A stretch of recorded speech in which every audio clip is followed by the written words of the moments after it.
তর্কে জিততে চাও, কিন্তু প্রতিপক্ষ বোকা। মূর্খদের সঙ্গে তর্কে নামলেই হেরে যাবে। শুধু তুমি না, এই ভুলটা প্রায় সবাই করে। তাই আজ এমন 8টি কৌশল নিয়ে এসেছি যা শেখ সাদী 800 বছর আগেই বলে গিয়েছিলেন, আর আধুনিক মনোবিজ্ঞানও সেটা 100 ভাগ সমর্থন করে।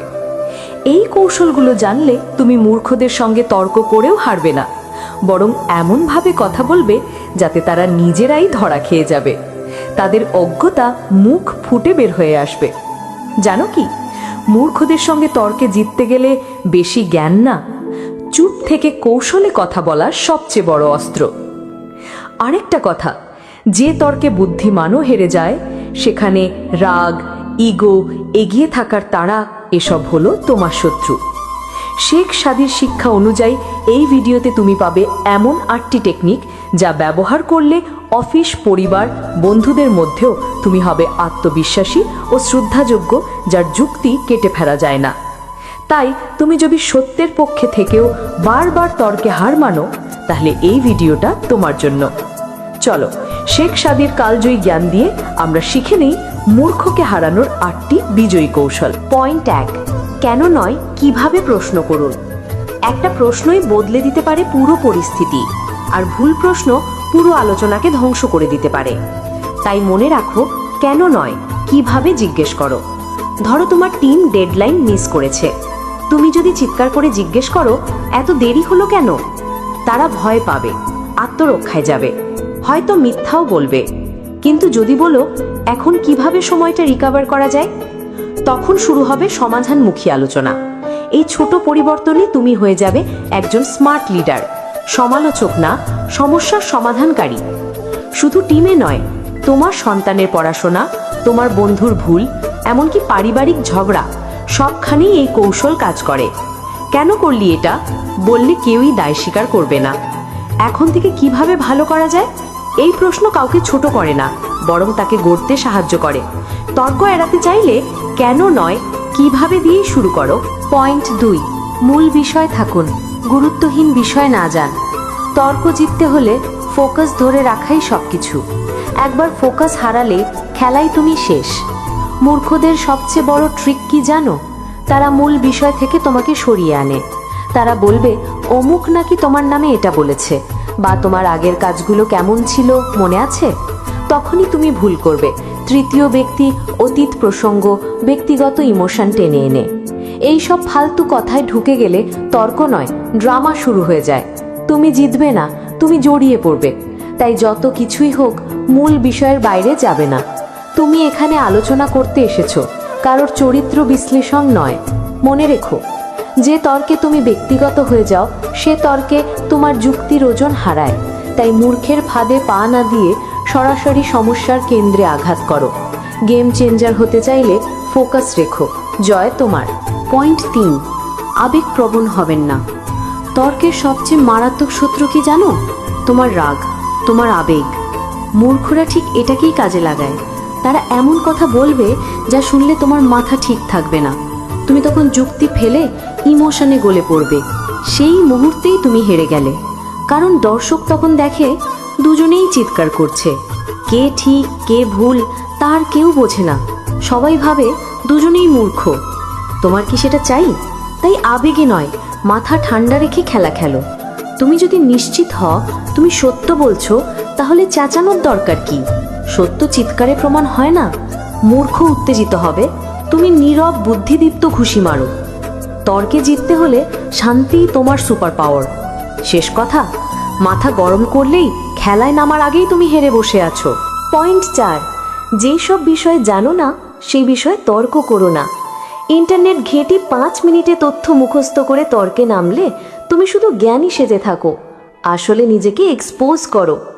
মূর্খরাও আজকাল গুগল জানে, তাই হালকা ধারণা নিয়ে বিশেষজ্ঞ সাজলে তুমি এক সময় এমন প্রশ্নে আটকে যাবে যার উত্তর তোমার জানা নেই। তখন তোমার যুক্তি ভেঙে পড়বে আর তুমি হারবে। তর্কে নয়, আত্মবিশ্বাসে। একটা কথা মনে রেখো, সত্য জানলে বলো, না জানলে চুপ থাকো। এটাই জ্ঞানীর পরিচয়। সব বিষয়ে জানতেই হবে, এই ধারণা শুধু মূর্খদের। তুমি যদি 10 বছরের শিশুকে বুঝিয়ে কিছু বলতে না পারো, তাহলে নিজেই বুঝে নিও তোমার সেই বিষয়ে জ্ঞান অসম্পূর্ণ। তাই তর্কে নামার আগে নিজেকে জিজ্ঞেস করো, আমি কি এই বিষয়ে সত্যিই জানি? না জানলে তর্ক করো না, শিখো। চুপ থাকাটাও এক ধরনের জয়। পয়েন্ট 5, মূর্খকে কথা বলতে দিন, নিজেই নিজের ফাঁদে পড়বে। মূর্খরা একটা জিনিস খুব ভালো পারে, বহু কথা বলতে। তাদের ধারণা বেশি বললেই সবাই ভাববে তারা খুব জানে। এটাই তাদের সবচেয়ে বড় ভুল। তুমি যদি বুদ্ধিমান হও তাহলে তাদের এই ভুলটাকে তোমার অস্ত্রে পরিণত করো। তাদের থামিও না, চুপচাপ শুনে যাও, কারণ তারা যত কথা বলবে তত বেশি তাদের অজ্ঞতা প্রকাশ পাবে। তর্কে তুমি বেশি বললে তোমার ভুল বের করে দেওয়া সহজ, কিন্তু তুমি যদি শুনতে থাকো তাদের কথার ভেতরে গর্ত খুঁজে পাবে। ঠিক এই কৌশল ব্যবহার করেন দুনিয়ার বড় বড় কূটনীতিকরা। তারা কম বলেন, বেশি জিজ্ঞেস করেন, আর প্রতিপক্ষ নিজেই নিজের মুখে ফাঁস খায়। তাই মনে রাখো, মূর্খের মুখ বন্ধ করতে হয় না, তাকে শুধু সুযোগ দিতে হয় নিজেই নিজেকে ছোট করার। তর্কে জিততে চাও? তাহলে শোনো, বলো না। পয়েন্ট 6, পরিস্থিতি ও পরিবেশ বুঝে তর্ক এড়িয়ে চলুন। সব জায়গায় তর্ক করা যায় না, সব মানুষের সাথেও নয়, আর সব সময় তো একদমই না। মনে রাখো, সঠিক কথাও ভুল সময় বললে সেটা ভুল শোনায়। তাই আগে দেখো এই লোকটার সঙ্গে কথা বলার আসলে দরকার আছে কিনা। সে কি বুঝতে চায়, নাকি শুধু প্রমাণ করতে চায় যে সে ঠিক? যদি বুঝতেই না চায় তাহলে তর্ক করে লাভ কি? ধরো তর্ক করছে অফিসের সিনিয়র কেউ বা পরিবারের এমন একজন যাকে তুমি এড়াতে পারো না, তখন রাগ করে উঠে যাওয়া যাবে না, কিন্তু চুপ থেকে চালাকির মতো বেরিয়ে আসা যায়। সবাই মূর্খ নয়, কিন্তু সবাই শোনার মতো মানুষ তাও নয়। তাই পরিবেশ, সম্পর্ক, পরিস্থিতি বুঝে কখন কথা বলবে আর কখন চুপ থাকবে, এই বুদ্ধিটাই তোমাকে জয়ী করবে। সব তর্ক এড়াতে পারবে না, কিন্তু সব জায়গায় জড়াতে হবে তাও না। পয়েন্ট 7, তর্ক করে কাউকে বদলানো যায় না। তুমি যতই যুক্তি দাও, তাদের মন বদলানো সহজ নয়, কারণ সত্যিকার পরিবর্তন আসে নিজের ইচ্ছা থেকে, নিজের উপলব্ধি থেকে। তর্কে বসে যদি কেউ নিজের ভুল স্বীকার করে তাহলে সেটা হবে ইতিহাসের একটা বিরল ঘটনা। সত্যিকারের পরিবর্তন হয় না চাপা পড়া যুক্তি দিয়ে, বরং হয় আত্মচিন্তন ও উপলব্ধির মাধ্যমে।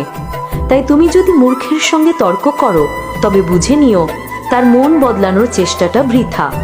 এখন প্রশ্ন, তখন তর্ক কেন? তর্ক করো শুধু নিজের কথা পরিষ্কার করতে, নিজেকে শান্ত রাখতে, তাই যে তুমি যুক্তিসঙ্গত। একটা কথা মনে রেখো, যে মানুষ বদলাতে চায় না তাকে বদলানো অসম্ভব। তাই সময় নষ্ট করার চেয়ে নিজেকে বাঁচাও, তর্কে না জড়াও যদি মনে হয় সেটি ফলপ্রসূ হবে না।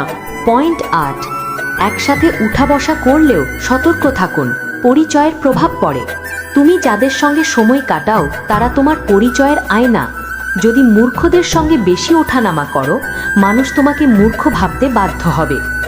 শুধু নিজের কথা নয়, তোমার পরিচয়ের মাধ্যমেই তোমার মান মর্যাদা বিচার করা হয়। শেখ সাদির কথায়, যে মূর্খদের সঙ্গে ওঠা বসা করে সে নিজেই মূর্খ বলে গণ্য হয়। এটাই জীবনের কঠিন বাস্তবতা। সুতরাং সচেতন হও, জ্ঞানী হলো, আর নিজেকে সঠিক মানুষদের মাঝে রাখো। এখন তুমি জিতে যাবে না শুধুমাত্র কথায়, বরং পরিচয়ের কারণে সবাই তোমাকে সম্মান দেবে। সো মনের খেয়াল রাখো, সঠিক মানুষ চেনো, আর ভালোবাসাও শ্রদ্ধা পাও। এখন তো বোঝা গেল, মূর্খদের সঙ্গে তর্কের যুদ্ধ জেতা মানে শুধু কথাই নয়, বুদ্ধিমত্তা, ধৈর্য আর কৌশল দরকার। এই 8টি কৌশল শুধু তোমার জীবনের কঠিন মুহূর্তে তুমি কেমন করে জয়ী হতে পারো তারই গাইডলাইন। তাই মনে রেখো, তর্ক জিতা মানে সবসময় নিজের কথাই জোর করে বলার নাম না। সঠিক সময়, সঠিক পরিস্থিতি আর সঠিক কৌশল দরকার। এই ভিডিও যদি তোমার কাজে আসে অবশ্যই নিচে কমেন্টে জানাও, আর বন্ধুদের সঙ্গে শেয়ার করো যারা হয়তো আজও মূর্খদের সঙ্গে লড়ে হারেন। আর হ্যাঁ, এসো একসাথে বেড়ে উঠি, শেখার পথে থাকি।